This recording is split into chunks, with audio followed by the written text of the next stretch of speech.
48 needed in the last 3 overs against an attack that included pedigreed international fast bowling. You'd think that the fielding team had the advantage. Now, no such thing happened on the night at Wankhede. Ajit, Agarkar, Brad Hogg, former bowlers themselves, feel perhaps for the fellow bowlers in that club. Was that a case of just very good batting towards the end by Hardik Pandya? Of course it was, but also there was a little bit of incompetence, if you like, from Kolkata. Some poor deliveries and some drop catches. Yeah, I mean, that misfield towards the end, that drop catch would probably make a difference in such a tight game.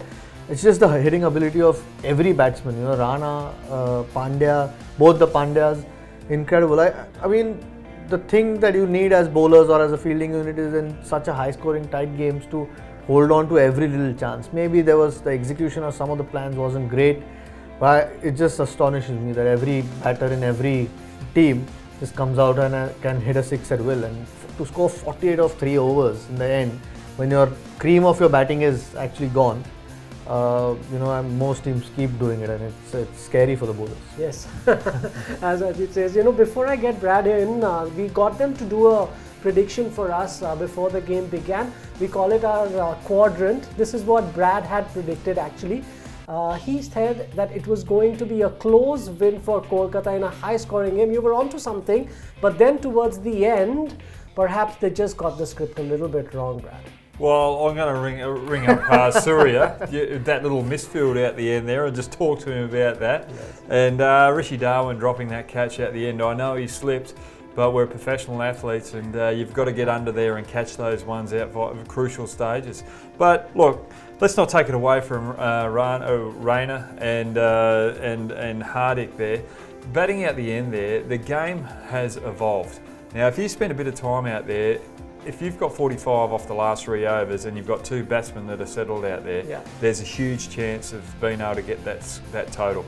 And if one goes, you've still got that one batter out there to be able to get those runs.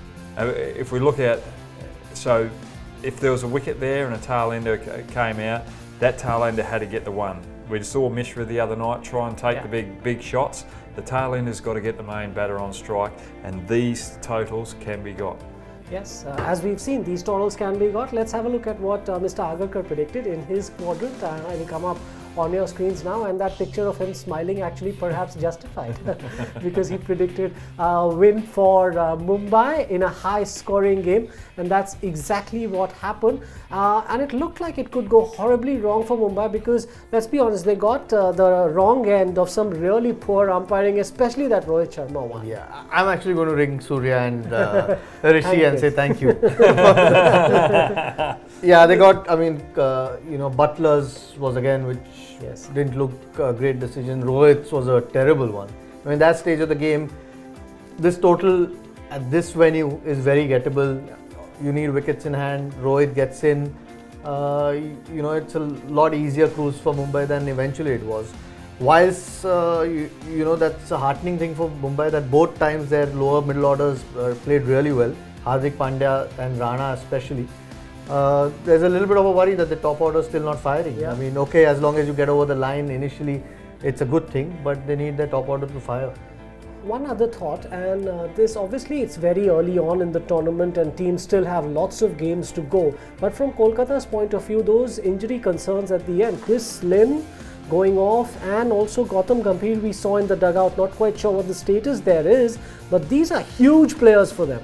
Oh, definitely. I think Chris Lynn, that's tournament over for Chris Lynn because he's had issues with that same shoulder. I think he's had a couple of surgeries on that shoulder. So that is a big problem for not only Chris Lynn, but Kolkata.